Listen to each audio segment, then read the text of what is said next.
Danger is lurking off our coasts, and hardly anybody suspects anything.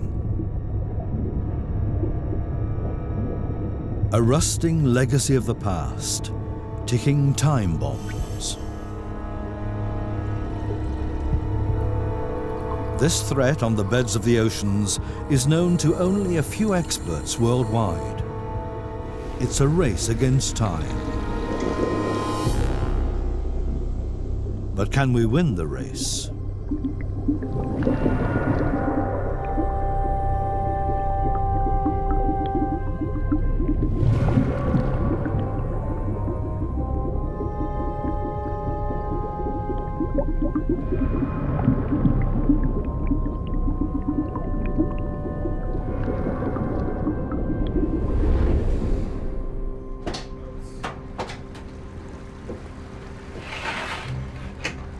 At the Baltic port of Gdynia in Poland, an expert team from the Marine Institute of Gdansk prepares to put to sea on the research ship Imor. On board are hydrographers, divers and biologists. They've been working together for years.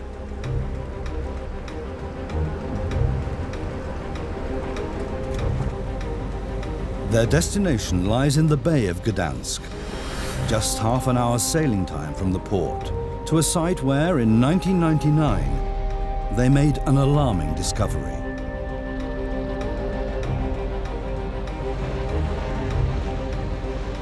Head of the crew is Benedikt Hack, a former commander in the Polish Navy.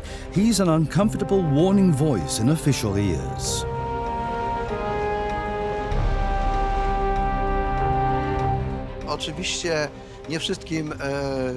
Not every official likes what we do, but it's not our job to please them or make things easy. It's more a type of mission.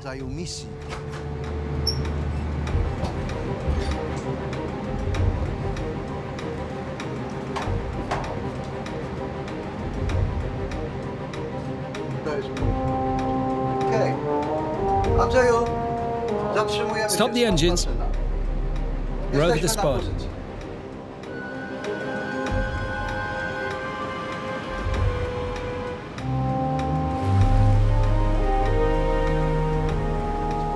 Benedikt Hack has been sailing to these coordinates for years. The position lies just 2 kilometers off the Polish coast.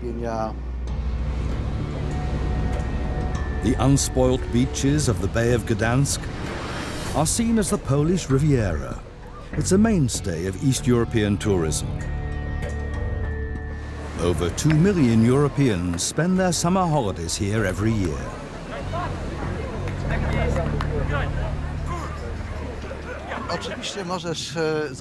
You can have a wonderful time in this area, of course. Holidays here are marvelous. Beautiful beaches, nice people. Some think this will always be so, but sadly that's not the case. There's something here that only a few people know about, and unfortunately, it's very dangerous.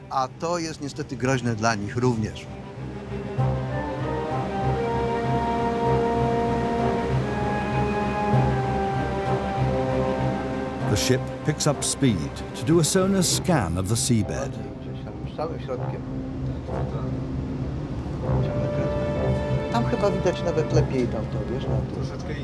Gradually, the sonar images reveal what it is that's threatening the nearby seaside idyll, a relic from the past.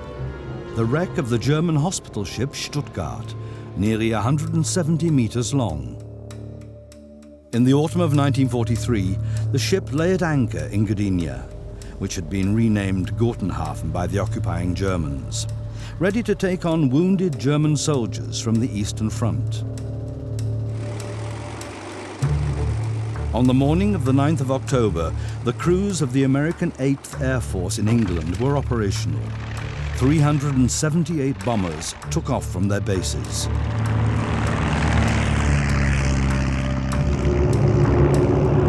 Their mission? To destroy the strategically vital ports and dockyards of the then Danzig and Gotenhafen.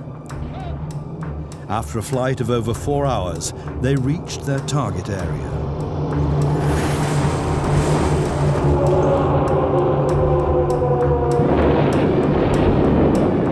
The Stuttgart received a number of direct hits. Fire broke out on the hospital ship. The flames lit up the whole harbour. To prevent the mooring points from being blocked, the Stuttgart was towed out to sea and sunk in the bay.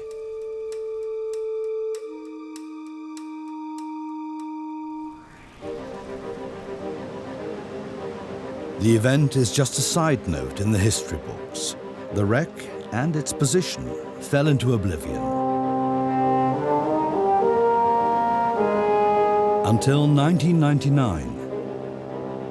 Benedict Hack found the Stuttgart when he was mapping the seabed of the bay for the Gdansk Marine Institute. Since then, he has regularly returned to the position with his research ship. To monitor the condition of the 70-year-old wreck precisely, divers are braving the ice-cold waters of the Baltic.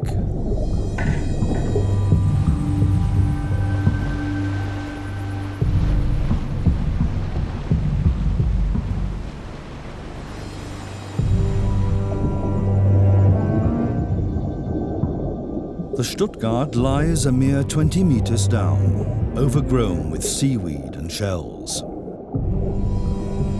Not much is left of the former hospital ship. Just a few remains stick out of the seabed over a length of 2 football fields. In the 1950s, the wreck was partly blown up to salvage the steel for sale. At first glance, the wreck and its surroundings look harmless enough.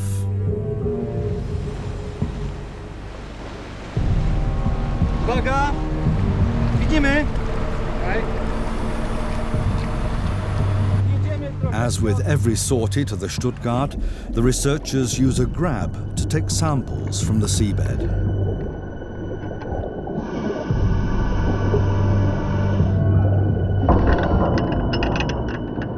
Even the first sample, as it's slowly brought up, reveals why Benedict Hack is so worried. Viscous drops of oil run out of the grab. The researchers call them the black tears of the sea.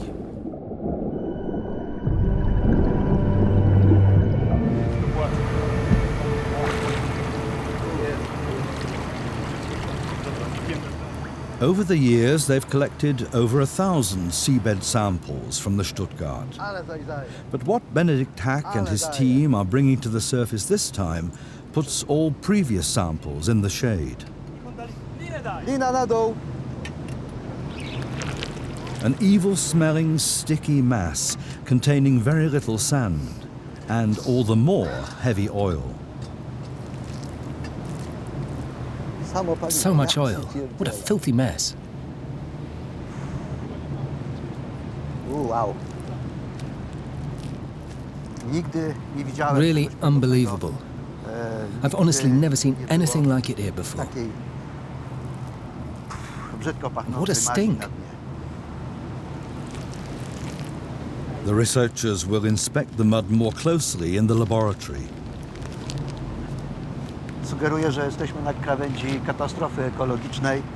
We're on the brink of an ecological catastrophe here, and it looks like there's nothing else we can do. What's happened here is the complete eradication of all forms of life.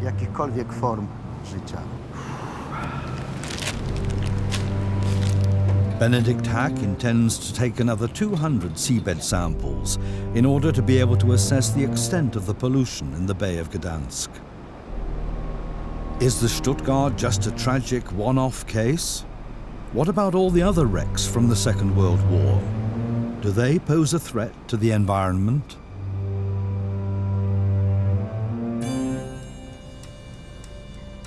Less than 20 kilometers away from Benedict Hack and his research ship lies the Westerplatte Peninsula. It was right here on the 1st of September 1939 that the Second World War broke out.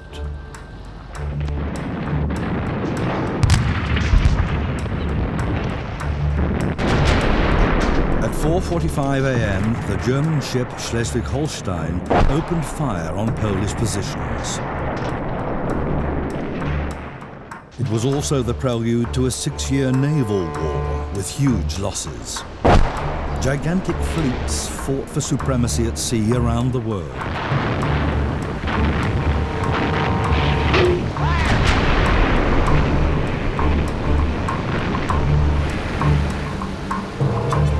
Merchant shipping was also very much in the firing line. Germany's naval and air forces tried to cut the supply lines of Allied troops. Dreaded above all were the German U-boats, the Grey Wolves. In June 1942, they sank an average of one ship every 6 hours. But how many ships altogether were sunk back then? And how many of them pose a threat today, like that of the Stuttgart?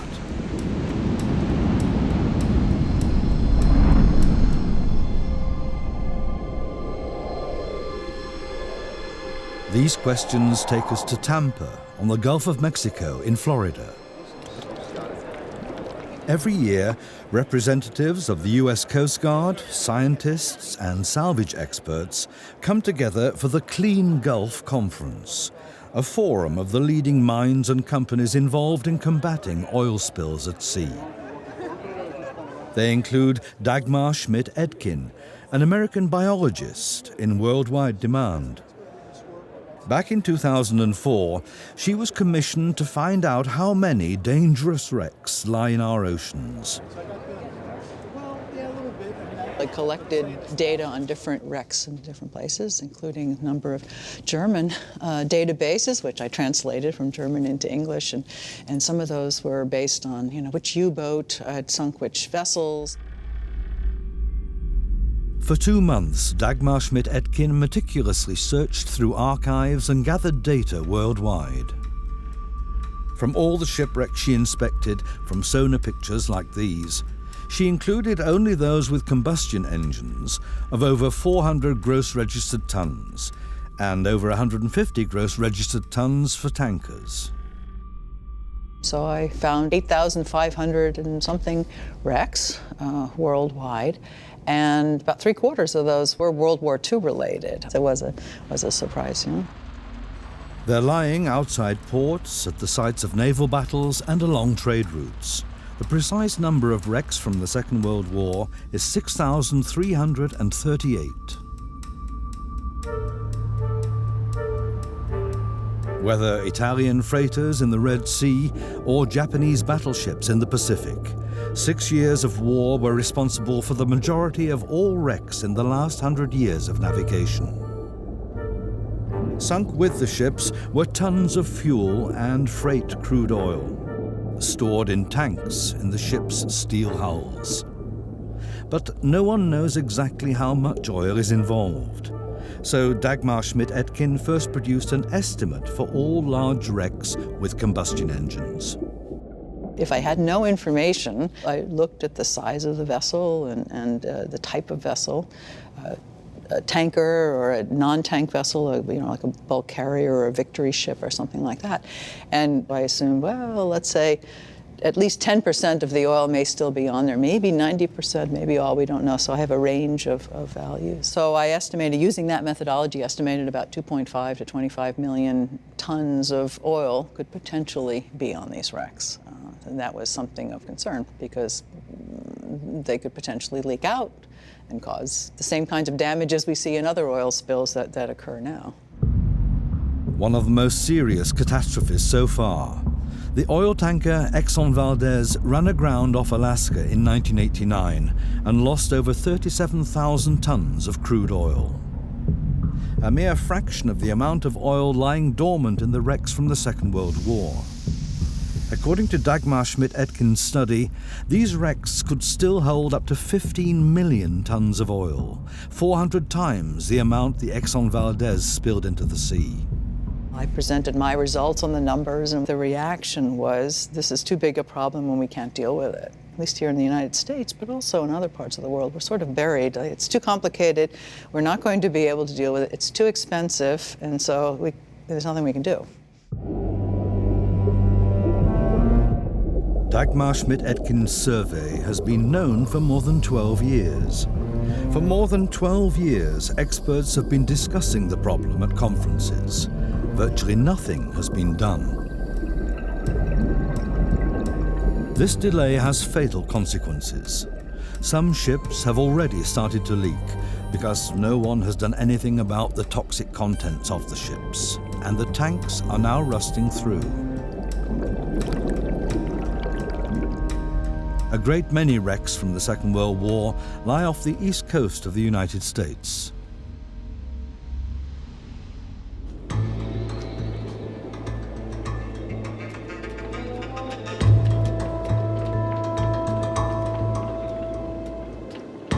A research vessel puts to sea. It's from the US National Oceanic and Atmospheric Administration, known as NOAA. The researchers regularly look for lost ships from the Second World War, as here off North Carolina.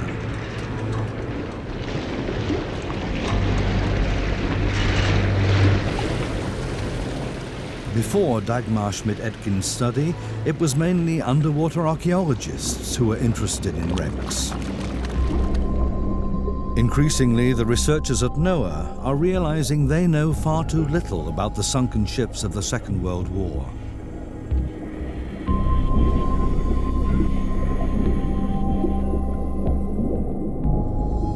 They therefore check the condition of every wreck they discover.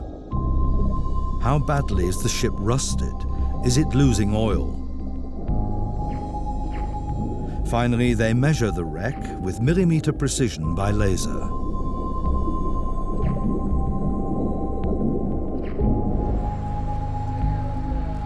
One of the principal goals of the administration is to protect the environment. At NOAA headquarters in Maryland, marine researcher Lisa Simons is responsible for monitoring wrecks in US waters.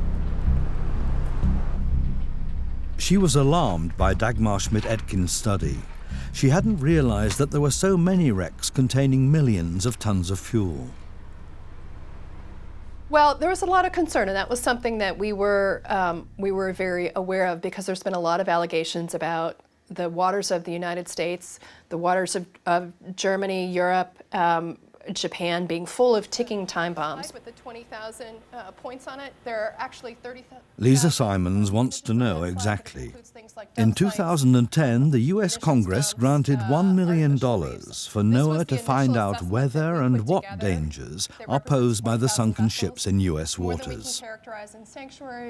It has taken a lot of very painstaking research effort with the archives, going back to the newspaper records. Sometimes you can find living crew members who remember being on a vessel or hearing about what happened to a vessel. What's the size of the ship? How much oil had it taken on board? What sort of fuel was it? Using 21 separate criteria, they're ranking the wrecks off the US coasts in terms of risk. Lisa Simons is currently gathering information on the freighter Coast Trader. In 1942, a Japanese submarine sank the ship off Seattle. According to the records they've found, there could still be 1,000 tons of fuel on board. And there's the edge of a hatch with the combing. Okay. Look at the decking there. You see how that's But failed? such information can be unreliable or simply wrong. Sometimes the researchers can test their assumptions with underwater robots. With the Coast Trader, they're particularly interested in the point where the torpedoes struck the ship. The damage is a lot worse than they assumed. The ship must have lost a substantial amount of oil as it sank. So this wreck now seems less of a danger than feared. Other ships, though, could just as well contain a lot more oil than calculated. The problem is they don't have the means to examine all the wrecks with underwater robots. Even with the Coast Trader, though, the potential danger is far from averted. The researchers suspect that its tanks might still hold 400 tons of oil. Specialists simulate on the computer what could happen if the toxic freight leaked. The first scenario, all 400 tons spill out. Great stretches of nature reserve on the Pacific coast will be contaminated.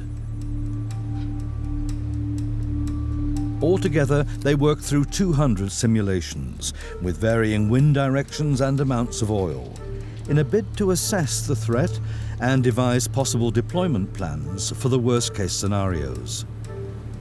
Hey Lisa, pull up the seat, I'll show you what we're working on. Okay, you've got The results are worrying. Yeah. They put the coast trader in a higher risk category, Okay. because in most of the simulations, the oil slick reaches the coast. Lisa Simons knows what that means. When the freighter was sunk in 1942, the beaches were covered in oil. Got the Macaw Reservation.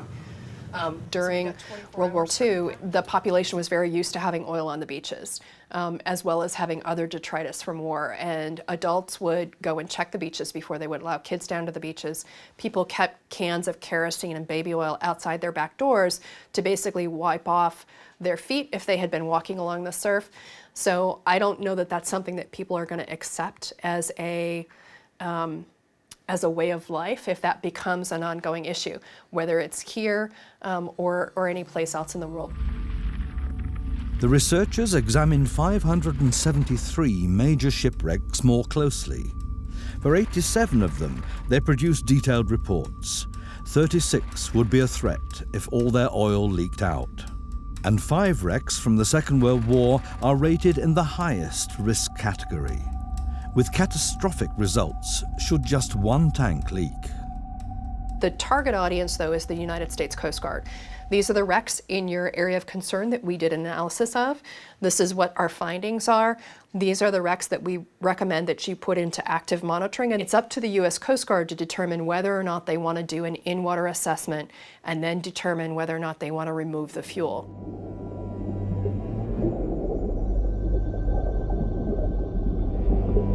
But the US Coast Guard has hardly reacted to the report from NOAA.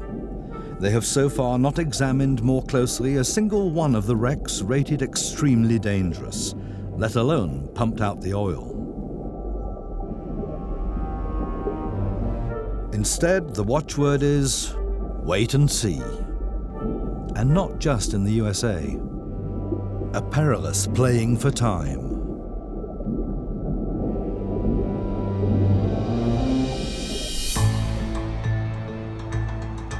But the marine researchers are not prepared to wait and see. NOAA operates its own satellite and information center. Here, analysts evaluate data in real time for the US Weather Service and work out long-term climate models. They also monitor the surface of the oceans around the clock, on the lookout for oil spills. The experts can recognize even the smallest irregularities from the radar images with the naked eye, like this ship on the high seas. Since NOAA's risk analysis, they pay special attention to the areas in which potentially dangerous wrecks are sighted. Above one Second World War wreck, which is not in the high-risk group, the analyst notices an unusual pattern, probably oil. He marks the dark patch in order to measure it. It's 9 kilometers long and 150 meters wide, an area of about 1.5 square kilometers. He immediately sends the finding to Lisa Simons. The wreck is no stranger to her. Oil slicks are regularly spotted over the Coimbra, a tanker that's broken up. Steve, we need to talk about Coimbra again. Despite this, the Coast Guard has so far no plans to pump the oil out of the wreck, because it lies 50 kilometers off the coast. In the past, the oil slicks have dispersed in the sea, but with a bigger leak, the oil could reach the coast of New York, a risk that the authorities are prepared to accept. It is a question of money, but for some people, they're more concerned about trying to deal with their issues now than a potential threat. Salvaging oil from sunken ships is possible, but expensive. That was seen in 2015 when the Russian trawler Oleg Naidenov caught fire and sank off the island of Gran Canaria. Salvage companies pumped out over 1,000 tons of oil, which had gone down with the ship. A technically demanding undertaking, because the wreck lies at a depth of over 2,700 meters. The cost, 30 million euros. At this point, I believe we can take care of any wreck. We can operate in any operational environment and any ocean depth at this point. It's just a matter of making the decision to go and look for the wreck and then to solve the problem. That's all we knew, right? We only had a newspaper article. Jim Elliott is a former officer of the US Coast Guard and vice president of the American Salvage Association, a recognized expert for difficult salvage operations around the world. The first thing to happen nowadays after a shipping accident, if the oil threatens the environment, it's pumped off. Otherwise, the owner of the ship is liable for environmental damage. In the case of the Oleg Naidenov, underwater robots cut open access holes to the fuel tanks. By remote control, funnel-shaped collecting vessels were then installed into which the viscous fuel oil could flow under supervision. But are the salvage operators also called out for wrecks from the Second World War, which have been rusting away for decades? To be honest with you, it's very rare that we do this. It's amazing that we're still talking about these wrecks and they haven't been, the issues haven't been solved. But there's an argument that if that oil releases, if you're in an environmentally sensitive area, it could be a lot more catastrophic and definitely a lot more expensive in the long run to do that. So for example, you're dealing with the pollution recovery costs, and once oil's released from that wreck, you can only recover, say, 10 to 25% with current technology on the surface. So really, it's a losing game once the oil is released.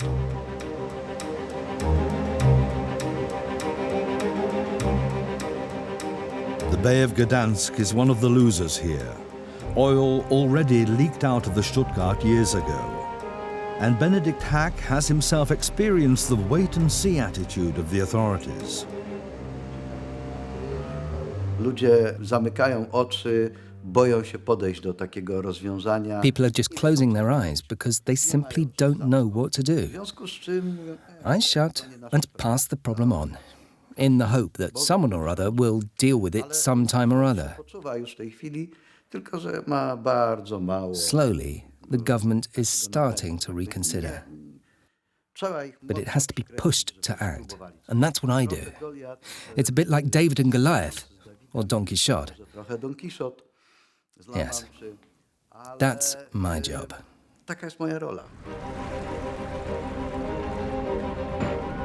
Benedikt Hack employs persistence and facts in a bid to get the Polish Environment Ministry to remove the environmental damage caused by the wreck of the Stuttgart.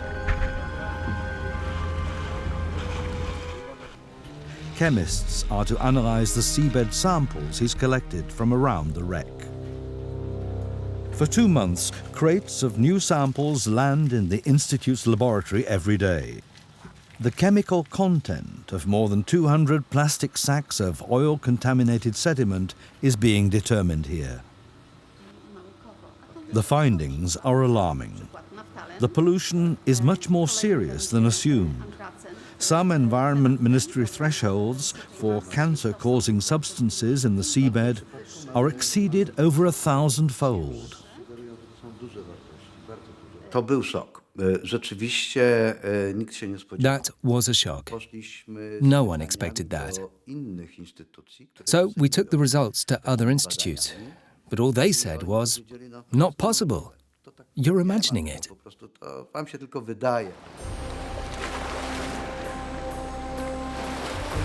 Early morning. Benedikt Hack wants to find out just what these values actually mean for the Bay of Gdansk. If there's an environmental impact, then one group in particular must be aware of it.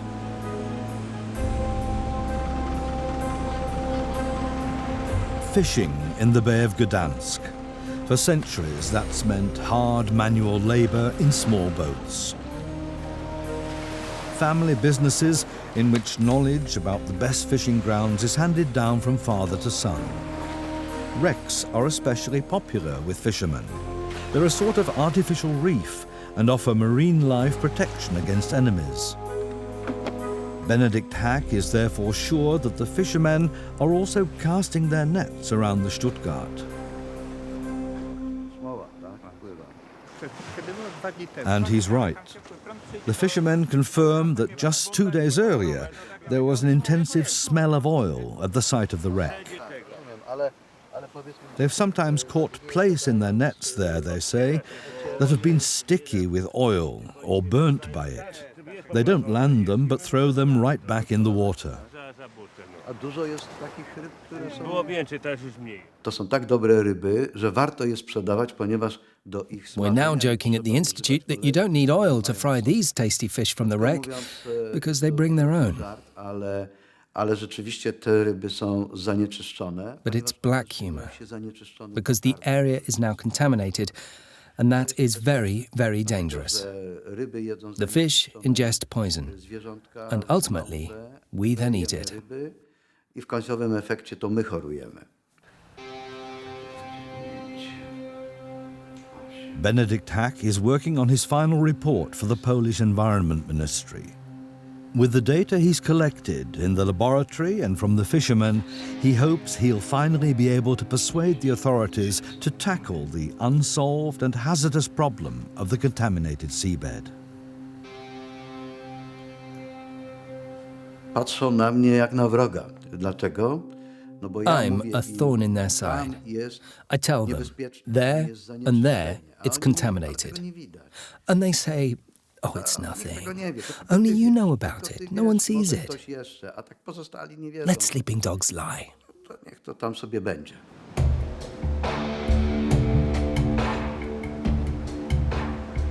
Are all countries reacting the same way to the slowly disintegrating wrecks? Don't look, wait and see.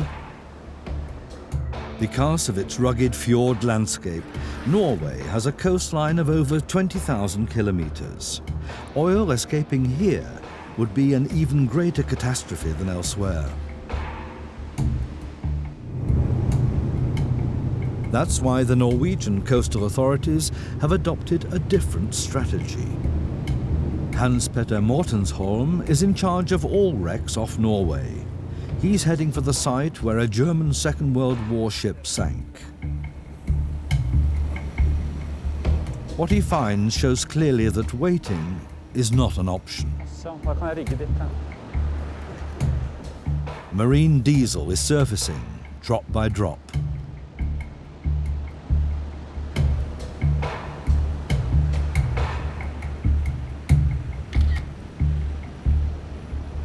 People in Norway along the coastline, I think they are used to seeing oil on the surface from the shipwrecks. Nazi warships discovered along the entire coastline started steaming up the Norwegian fjords. These are the long-term effects of one of the biggest military operations of the Second World War. The invasion of Norway by German forces in April 1940. A British counter-offensive led to fierce sea battles, especially for the port of Narvik.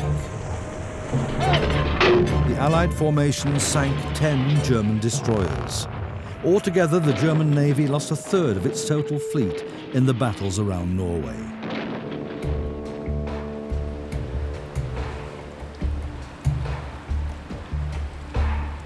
The traces of the fighting are still visible today.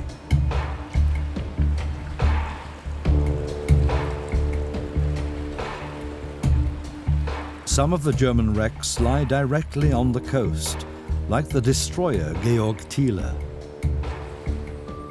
During the Second World War, some 900 ships were sunk in Norwegian waters. The Norwegian Coastal Authority has classed 29 of them as extremely dangerous because of the fuel on board. The wrecks are a magnet for divers. even though, or perhaps because, they are war graves. More than 4,000 sailors on both sides were killed in the sea battles. What very few of the divers realize is that the wrecks are an ecological time bomb, relentlessly ticking away. Again and again, oil leaks out of one or the other.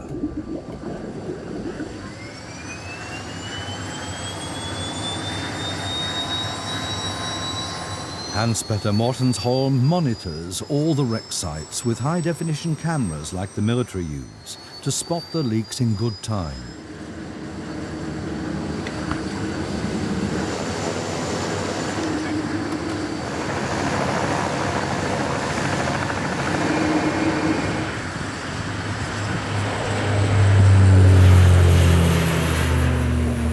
At least once a week, Mortensholm and his team fly over all the wrecks classed as dangerous.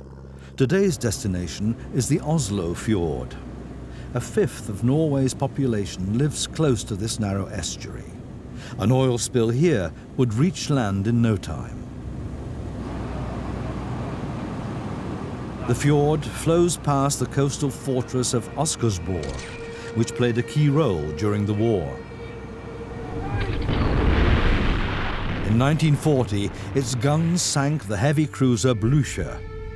In the narrow fjord, the German ship was an easy target and sank with over 1,400 tons of fuel on board.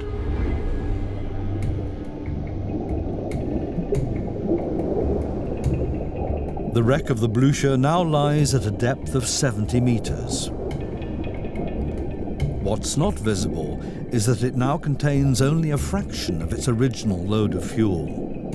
The Norwegian Coastal Authority had most of it pumped out in a controlled operation in 1994 to avert a catastrophe.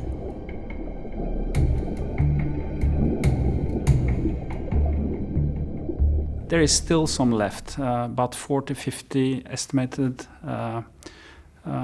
cubics of diesel, because they didn't empty the tanks close to the ammunition storage rooms due to the risk. And in addition, when you empty a wreck of remaining oil, you will always have small pockets with diesel still in the wreck. From the air, Hans-Petter Mortensholm again and again spots some of the remaining oil leaking out of the Blücher. If it gets worse, he may have to conduct another pumping operation, despite the risk of an explosion.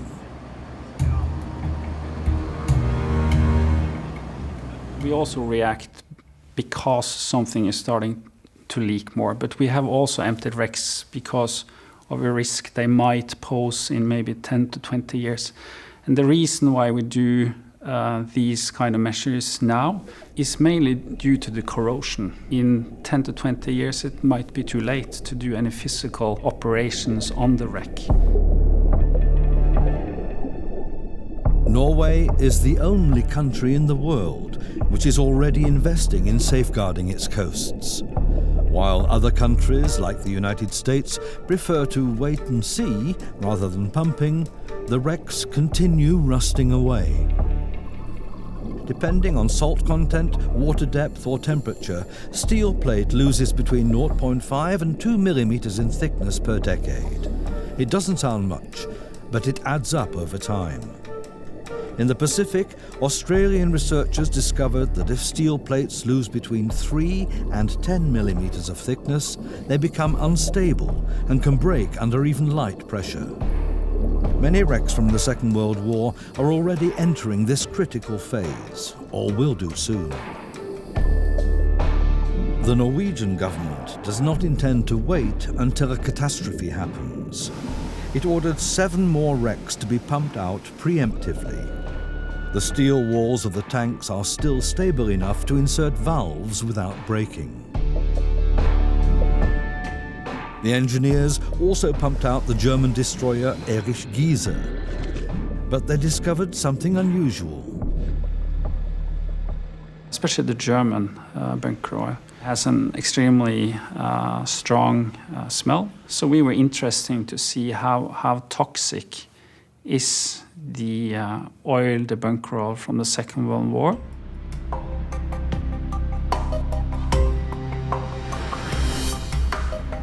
Hans Petter Mortensholm sent a sample for analysis to Trondheim, to one of the world's leading laboratories for analyzing marine oils.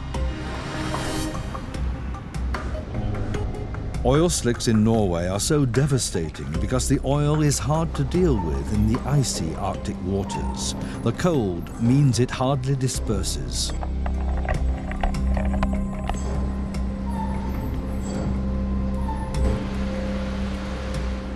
The size of the droplets is also crucial in an oil spill.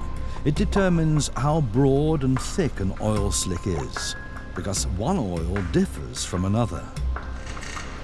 The researchers here have already analyzed over 3,000 different types of oil.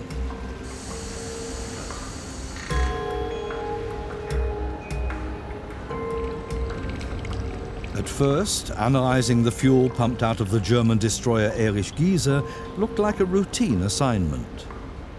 An early test simulated whether and how far the oil mixes with water in wave swells. The sample had to rotate in this device for 24 hours.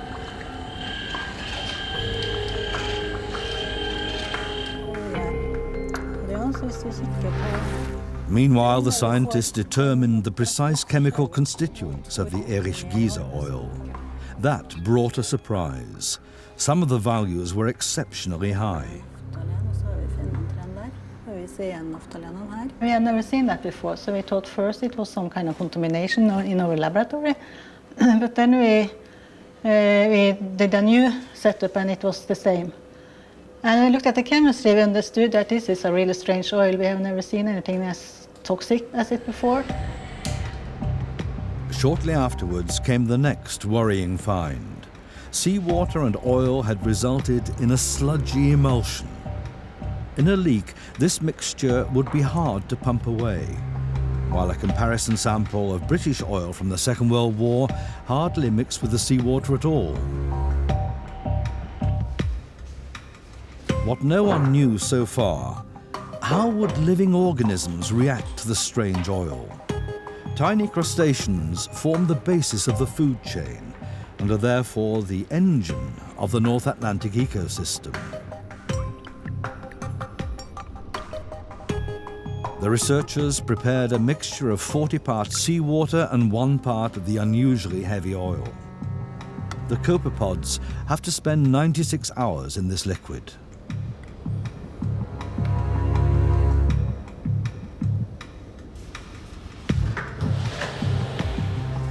After 4 days, the results were clear. All the crustaceans were either dead or virtually paralyzed. It was a mystery to the researchers why this oil was so exceptionally toxic. De tyske oljene, de var jo veldig spesielle, så nå har vi jo begynt å kikke litt I litteraturen. They looked for more information and stumbled across an American intelligence report from 1945. According to this, Germany had massive shortages of crude oil in the Second World War. As an alternative, oil was produced from coal, a process resulting in a much more dangerous fuel than conventionally refined oil. It has a high potential for actually causing adverse effects on the biota. So there is something that should not be left around for waiting it for corrode into pieces and then start to do action about it, but it's something that should be preferably removed in a controlled manner. Benedict Hack has also heard of the findings in Trondheim and is worried. His chemical analysis of the Stuttgart oil is very similar. He knows that highly toxic oil is contaminating the seabed. What he doesn't know is how many tons of it have leaked into the Bay of Gdansk since the sinking of the Stuttgart. He looks for answers in the archives of the National Maritime Museum. The documentation reveals the first clues. Before it sank, the Stuttgart was ready to set out to sea, so its tanks must have been full. full of highly dangerous synthetic fuel.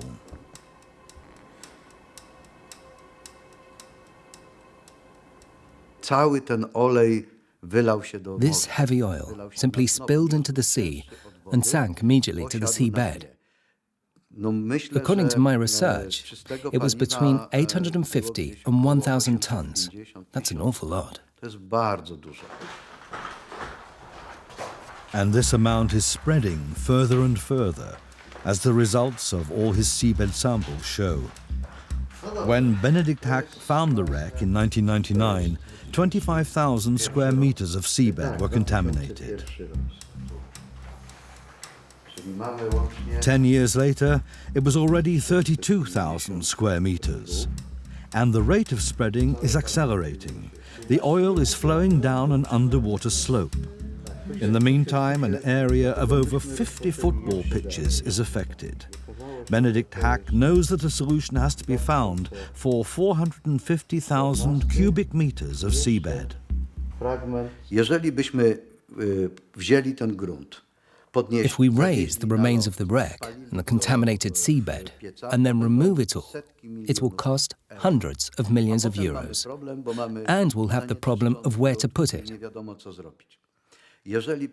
But if we seal the site with sand, cover it with a sort of sarcophagus, then we're talking of a sum of maybe 15 to 20 million euros.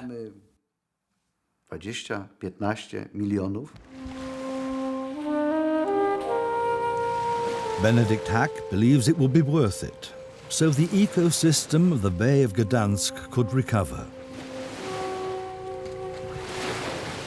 I z pieniędzmi jest jak zawsze nie tak, jakbyśmy. But with money it's always the same. There's not enough of it. So the authorities take cover and push the problem away. They say, no, no, no, no. Our coffers are empty and you want so much money. Sadly, that's how it is.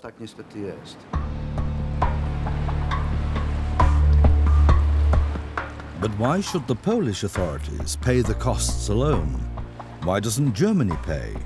The Stuttgart was a German ship after all. The question is, who is responsible for harm caused by wrecks from the Second World War?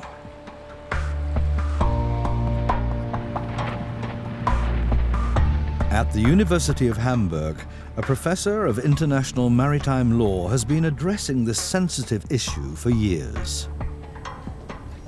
Henning Jessen is one of the few experts worldwide who are well versed in this complicated legal position. There is no international agreement applicable to war wreckage. It's a legal situation that's unsettled. You could say it's a grey area. The generally recognized view, according to Jessen, is that a warship belongs to what's called the flag state, under whose flag the ship was fighting, even if it sank and became a wreck in the coastal waters of another state. Shouldn't then the owner also be responsible for damage from oil spills? Wenn es in einer kriegerischen Auseinandersetzung gesunken ist. If it sunk in armed conflict, from being shelled or torpedoed, or if it's scuppered by its own crew in a hopeless situation, then according to applicable martial law, no liability ensues, because it's gone from being a ship to a wreck in the course of a military conflict.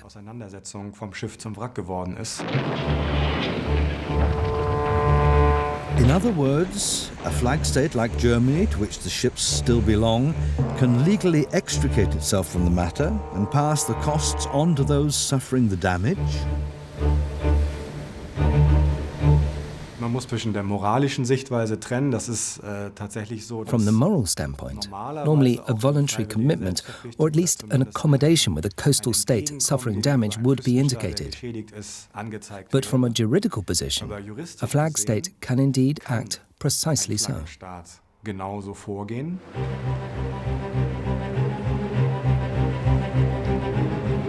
No state wants to create legal precedents.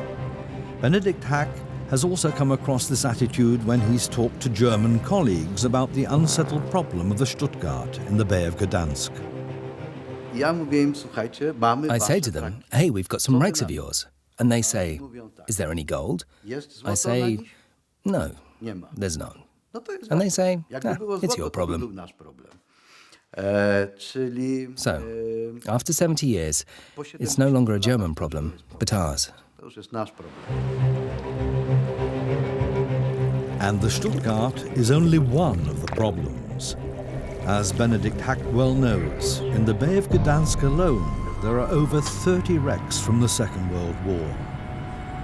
He's particularly worried about the German supply ship Franken that was sunk by the Soviet Air Force shortly before the end of the war. A direct hit blew a huge hole in the ship, but the oil tanks remained intact. They could hold 6 times the amount of oil that has leaked from the Stuttgart. But it's likely that neither Poland nor Germany will feel responsible for pumping out the oil. Another wreck from the Second World War, one of over 6,300 worldwide, whose future is uncertain. It is a problem that's not visible until it really happens. So it's if the vessel breaks up, if there's a spill, then we'll deal with it. These ships are doing nothing but deteriorating. They're sitting in salt water since the early 40s. It's going to become a chronic process, and you can either deal with it in place or you can deal with cleaning up oil on the beaches on a more routine basis. The question is not whether, but when it will happen. The decision as to what we do about it is ours alone.